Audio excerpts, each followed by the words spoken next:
What's going on, everybody? B. Scott, I'm here with G.O.D. And on today's show, we're going to be going through the Thursday night football preview. We got a kind of a snoozer of a game, Denver Broncos playing the Cleveland Browns, so we'll touch on that briefly. And then obviously, we're going to be going through our power rankings, top 10 NFL teams heading in to week number 7. Yeah, 3 teams with 2 losses, 1 team with 3 losses, but combined, we got a power top 10 for you right here at the first 4 downs. Yeah, absolutely. So keep locked and loaded right here at the first 4 downs. Yeah.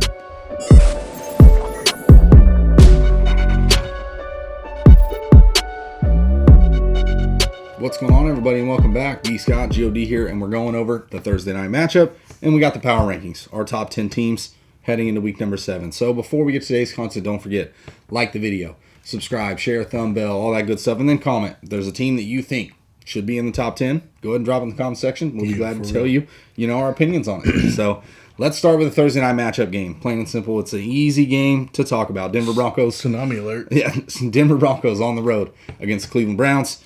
Cleveland still favoring this game minus 1.5, 41 over under. It's just not a pretty game, especially for the Cleveland Browns. No Baker Mayfield, no Nick Chubb, no Kareem Hunt. 3 offensive linemen are probably going to miss this game. No Odell Beckham Jr., no David Njoku. It's an extra bye week. Yeah, of course. So Case Keenum's going to be starting the game. And for the Denver Broncos, the offense does not look good.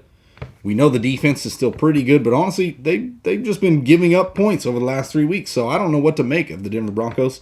Now they're heading into Cleveland. It's not really an easy place to play. We know this. And the defense for the Cleveland Browns, it hasn't been that good either. Not as good as we were hoping it would be at this point. They still have a solid front 7 with Myles Garrett, Jadeveon Clowney, so they can get after the passer. Bridgewater coming off a 300-yard, 3-touchdown game, but he did have 3 interceptions, got sacked 9 times against the Las Vegas Raiders. I don't know what to make of this game. I really don't, because can Cleveland even move the ball on offense? Dearness Johnson?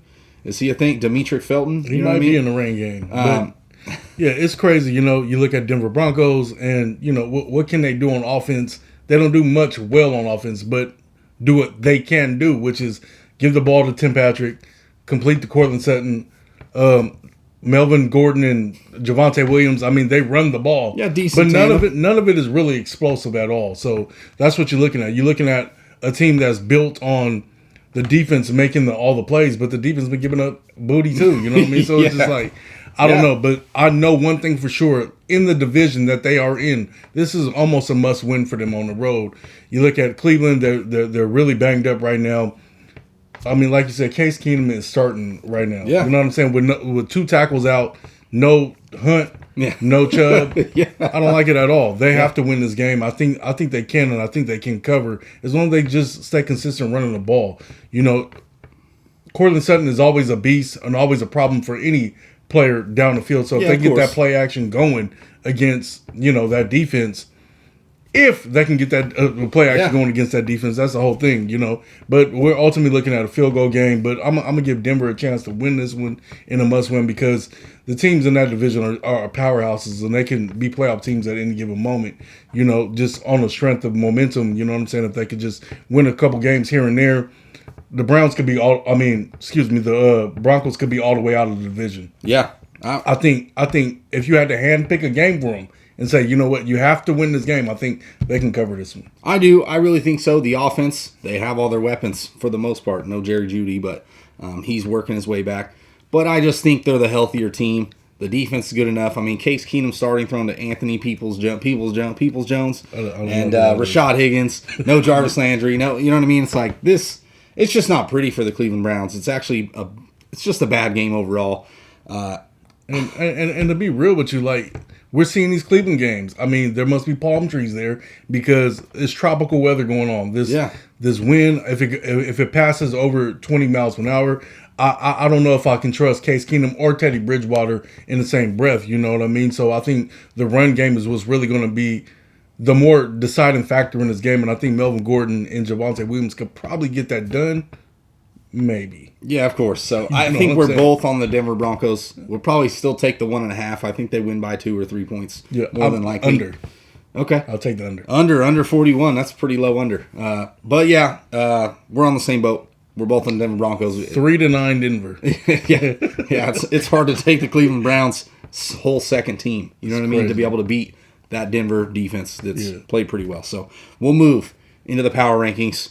These are our top 10 teams heading into week number 7. And for the number 10 team, we're going to start 10-1.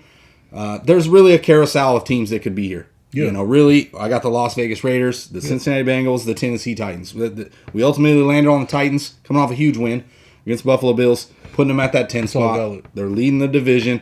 Yes, they had a hiccup. They lost to the New York Jets. It's pretty embarrassing, but they've had come off some solid victories.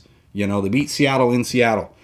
They beat the Buffalo Bills. You know, these are two pretty decent teams. Seattle was healthy at the time. So I'll give it to the Titans here. I know the Raiders have played great, coming off a huge win against Denver. And then Cincinnati Bengals really are a field goal away from being 5-1.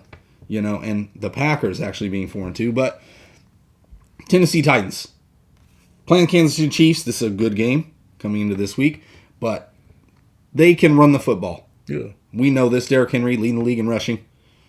Leading the league in rushing touchdowns. Leading the league in attempts. Ryan Tannehill. He can also make some plays, especially plays when he needs to make them. Yeah. And A.J. Brown and Julio Jones are getting healthier, albeit Julio Jones. If they can get that passing attack okay, they'll be all right. They're already the number 8 offense on the season, 27.7 points per game. They could beat a lot of teams. You know what I mean? Like you said, King Henry going to run through it. Yes. You know what I'm saying? Heads rolling. You got to stop him, period. The man is pretty much Jim Brown at this point. You know what I mean? Yeah. It's unbelievable what he does, and it's almost unfair that he has offensive line. But the defense is the problem. The number 24 defense in the league, they give up a lot of points. And to make things worse, Caleb Farley out for the season. Yeah. Tore his shit up. So, I mean, you know, that's one more thing to have. You know what I'm saying? But if they can get the passing attack rolling, they're already number 1 in the division.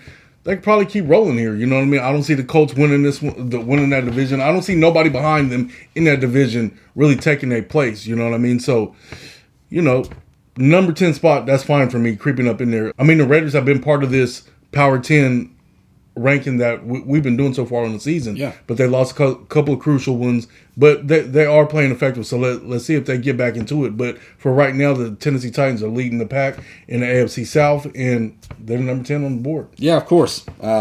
We got them right there, number 10 spot. So we'll move to the number 9 spot. This is Kansas City Chiefs territory. The only team in the power rankings that's 500. You know what I mean? Yeah. Really, they're 3-3. Their record does not show really how poor their defense has played. Yeah. And they're being just sloppy on offense. Almost dead last. And I'm telling you, they have elite. I want to give them a negative on defense just because how bad they've been playing. Yeah, they have elite talent, especially on the offensive side. But they've been giving up turnovers. And guess what? You know, if you can't win the turnover differential with your defense, what are you? You know, a one-score winning football team. Yeah. They do not cover spreads. As a matter of fact, they're 2-4 on the spread on the season. And, you know, with the number 5 offense in this league, you would think that they would still be blowing people out. I mean, even as bad as Tennessee's defense is, they still putting them 30-point games on people. You know what I mean? Which, you know, the light at the end of the tunnel, they did beat Washington 31-13 last weekend, and that was a good thing for Kansas City. But they got to keep that momentum going. Yes. You know what I mean? They have to keep that offensive pumping because we know that they cannot rely on that defense. I'm sorry. No, it's horrible. They need to clean up the turnovers on offense. They're turning the ball over 2 and 3 times a week on average, and you're not going to win football games falling behind. We talked about this with the Dallas Cowboys last year. 1-5 early on, they were turning the ball over more than they were getting the turnovers. You've seen that defense flip. That's the difference making that you're seeing. Now the Kansas City Chiefs are on the wrong side of that flip. Yep. You know, so I'm giving them the benefit of the doubt to be in the 10 because they still have Patrick Mahomes. They have Tyreek Hill, Travis Kelce. They have elite talent on the offense. And Josh Gordon. Yeah, of course. So that's our number 9 team. They got a tough matchup too. They're playing Tennessee Titans this week. That's exciting, 9-10. Yeah, I know. I got a sneaky suspicion that Tennessee could come out with that game, just controlling the clock, you know. Yeah, Derrick Henry, I mean, can they stop him really? Please. So the number 8 team is the Los Angeles Chargers. They're on bye. Coming off a spanking, plain and simple. They got whooped by the Baltimore Ravens on the road. It was fingered. I'm telling you, it was not even close. Blown out. Justin Herbert, 195 passing yards, 1 touchdown, 1 interception. That's what he finished with in the game. They're on bye. It's a perfect time for them to get a bye because they're going to have to recoup to really push. They look like a good football team overall. Their offense is great.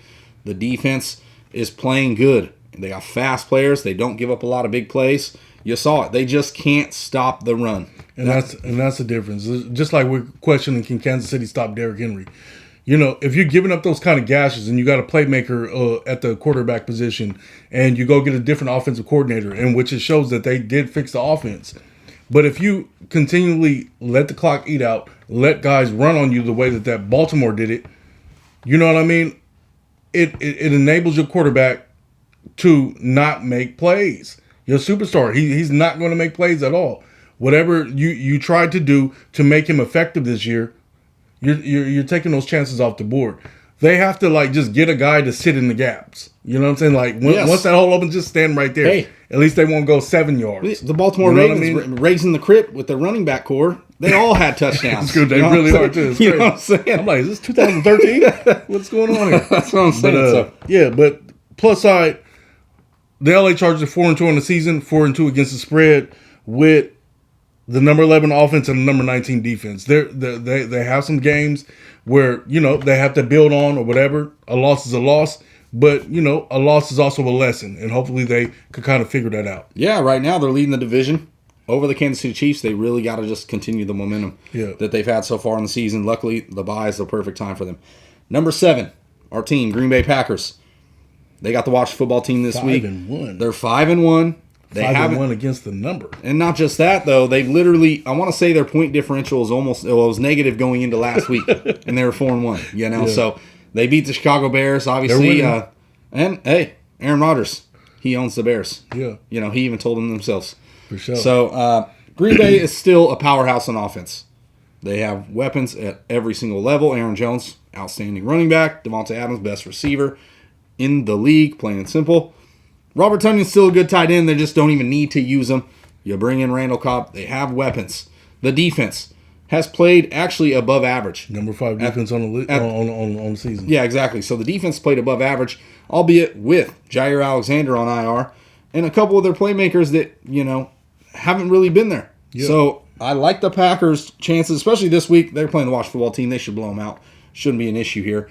But I like the Packers going forward. Hopefully the offensive line continues to get better. Yeah. Bakhtiari will be back. That's what I was going to say. Like, they're 5-1 on the number, and they have the number 5 defense. You know what I mean? And you know Green Bay offense is going to run like a clock. You know what I'm saying? It is what it is. And the thing about Green Bay is that they can get better. You know what I'm saying? Yeah. You got Bakhtiari coming back. Jai Alexander hopefully will be back this season. So there's a lot of things to build on here for them to push into the top 5 of teams, to be honest with you. Because let's be real, they're going to win that division, hands down. Yeah, of course. And being 5-1, I mean, there's nothing but steamroll at this point because they pulled out a couple close victories. Yeah, 5-1 against the number. I can't bet against the Pack. Yeah, so that's our number 7 team. So now we're looking at the number 6 team. It's the Buffalo Bills. They fell down just a little bit on bye this week. It's a good spot for them. 4-2. They lost to the Pittsburgh Steelers week 1. Been blowing every team out since then. Even put it on the Chiefs. No, they put it on the Chiefs too. And Chiefs aren't that bad of a team. And then they go to the Tennessee Titans. They don't kick the field goal to tie it. They go for it. Too cocky. Josh Allen, it looks like he slips on a banana peel. And they lose the game. But they still have the number 1 ranked offense, the number 1 ranked defense. We're number 2 ranked right now. Okay. For 1 week. I got you. They're still a very good team overall. Very well-rounded. They play hard, snap to snap. The offense is elite. Like all these top 10 teams, the offense is just outstanding. They have Josh Allen, MVP caliber quarterback. They got weapons. They added Emmanuel Sanders, which bolsters the weaponry. Zach Moss, Devin Singletary, they're getting it done effectively enough at the running back position. Not necessarily great. And the defense has been good. We knew this last year they were pretty good. They improved on that. Like I said, we talked about in the offseason the defensive ends. They needed it.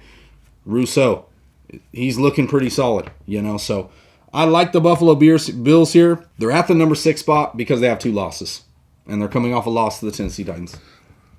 Let's be real here. Let's cut the shit. You know what I mean? Outside of Arizona right now, maybe, you know, Tampa, LA Rams, Buffalo on paper is the best team in the league. Yeah. Buffalo also has a problem of playing down to opponents sometimes. You know what I'm saying? And this has been my question for Buffalo coming into the season, period. There are times where Buffalo just play like vaginas.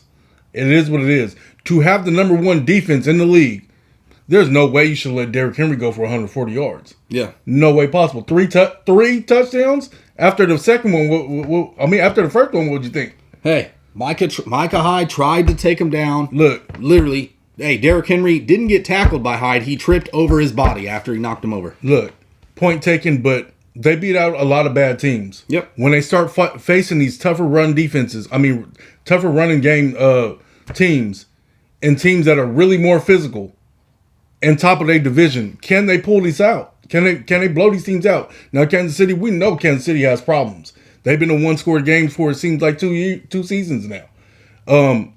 Against Tennessee, they should have beat Tennessee easily. It shouldn't have went down to that 1 yard run by Josh Allen. You know what I'm saying? At all. Yeah.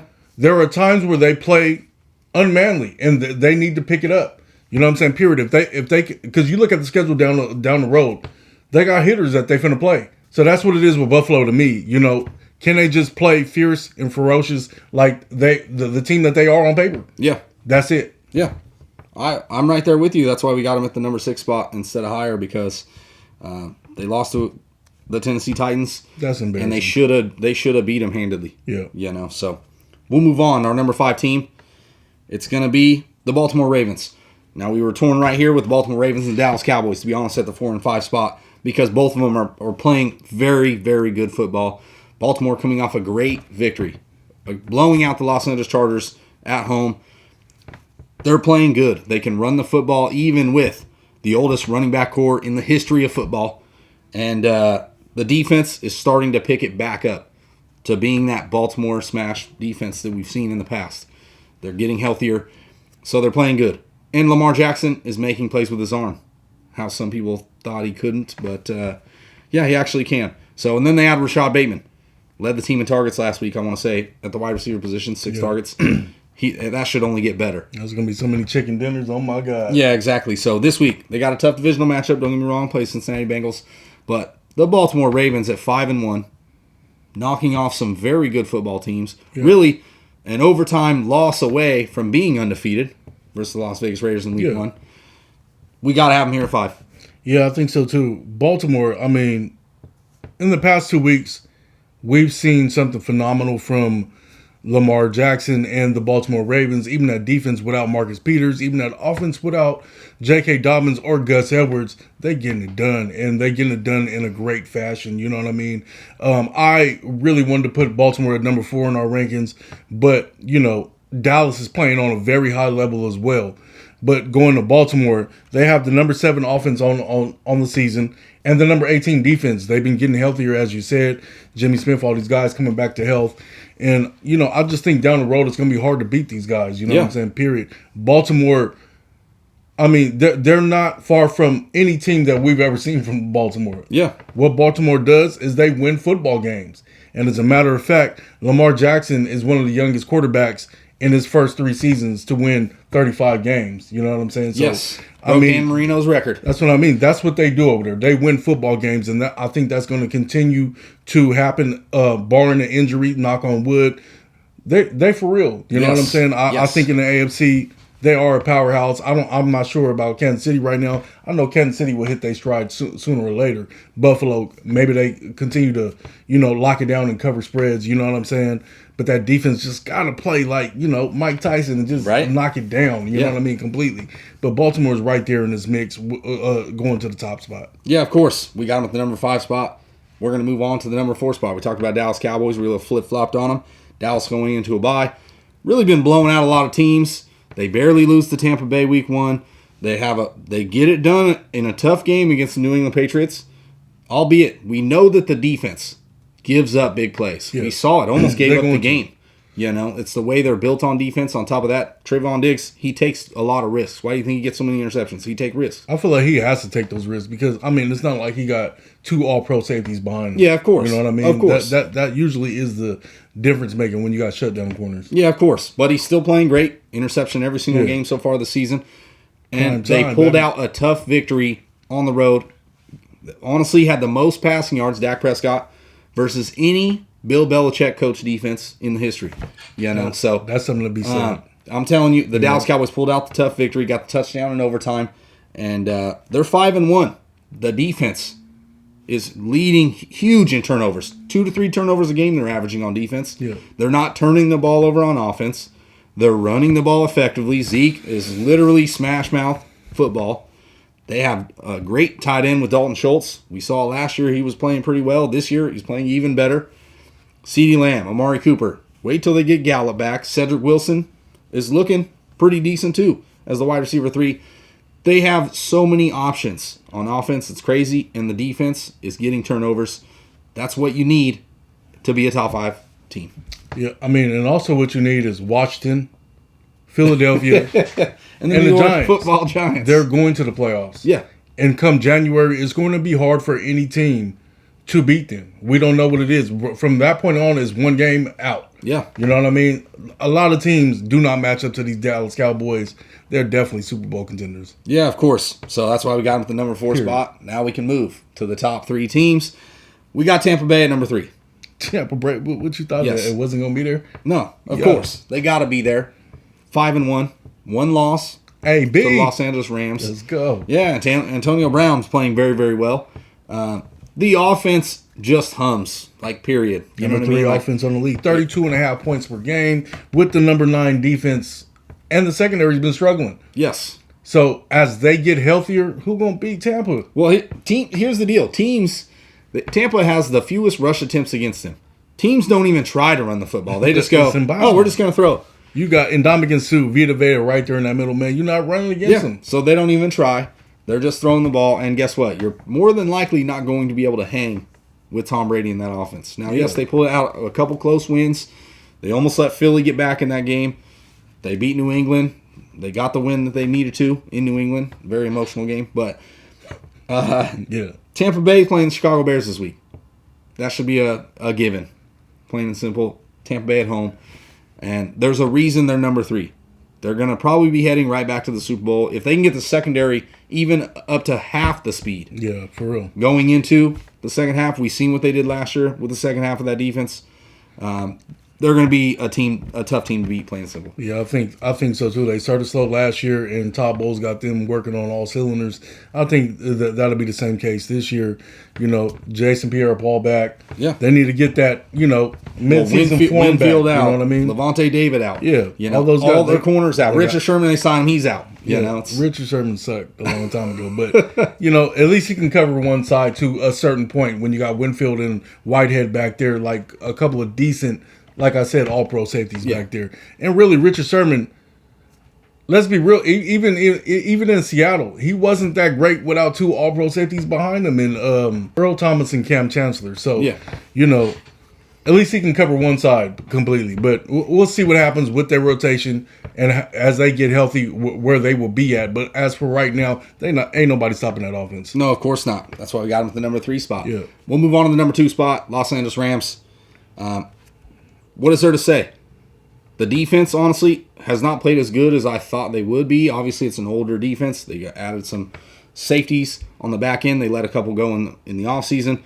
They're still good, but not as elite as they were. The offense, Matthew Stafford is looking great. Yeah. Cooper Kupp, down games, Robert Woods, all right. Robert Woods, Van Jefferson really coming into his own. Darrell Henderson can run the football effectively, and as long as he can stay healthy, in my opinion, is a top 10 back. These Memphis running backs are something else. Yeah. You know what I mean? So, the Rams, there's a reason they're number 2, 5-1 on the season. Only loss to the Arizona Cardinals, which we'll talk about them next, obviously. But we got to have them here. They're just elite at every level. Yeah. That's all I got to say about that. I mean, the Rams, they are what they are. They got Aaron Donald front. You got Jalen Ramsey. You got Matthew Stafford throwing to all these targets. How you going to stop this? Yeah. They're playing under a Sean McVay system that's, you know, already went to a Super Bowl. They're obviously, you know, probably the second runner-up in the Super Bowl conversation for the NFC, period. Yeah. You know, I think Tampa is right there. I think the LA Rams is right there. And I think Dallas is right there. But then there's the Arizona Cardinals. Yeah. 6-0 on the season. 5-1 against the number. Beat the shit out of Cleveland at Cleveland last week. Yeah. I mean, just when we talked about Baker, or not Baker, but I'm sorry, Kyler Murray, saying he had some hurt shoulder, throwing shoulder. Whatever. Didn't look like that to me. Threw 4 touchdowns, no problem. Man, made the them look little silly. engine that could. What to say about the Arizona Cardinals? Obviously, we got them at the number 1 spot. They get the Houston Texans this week, favored by 17. That should be a blowout either way. It's unreal how good Arizona's looked on offense.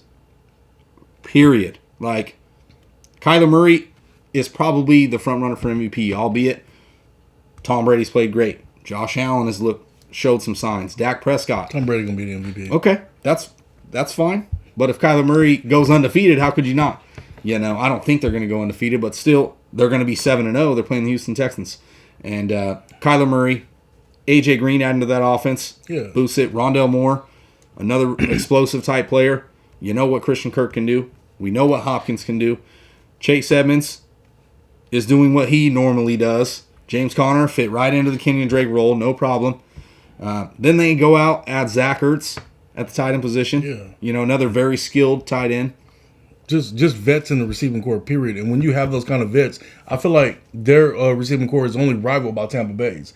Maybe a Dallas, L.A. Rams, you know what I mean? Yeah. But the vets, they got A.J. Green over there, Zach Ertz, you know what I'm saying, now, and Hopkins. You know, when you got that kind of mixture and you got that kind of rapport in the locker room, it just makes Kyler better and more confident. You know what I mean? He's also throwing at 73% Yeah. completion percentage, having an outstanding season. And, I just see them continuing on this path at the moment, especially at least next week with Houston. So, that's been the top 10 power rankings for us. That's our top 10 teams heading into week number 7. So, once again, if you like the video, don't forget, subscribe, share, thumb bell, all that good stuff, and then comment. If there's a team that we didn't mention that you think would be in the top 10, drop in the comment section. We'll be glad to give you our opinions on that team. Yeah. So for the first 4 downs, it's been B. Scott, Godzilla. and we out. Yeah.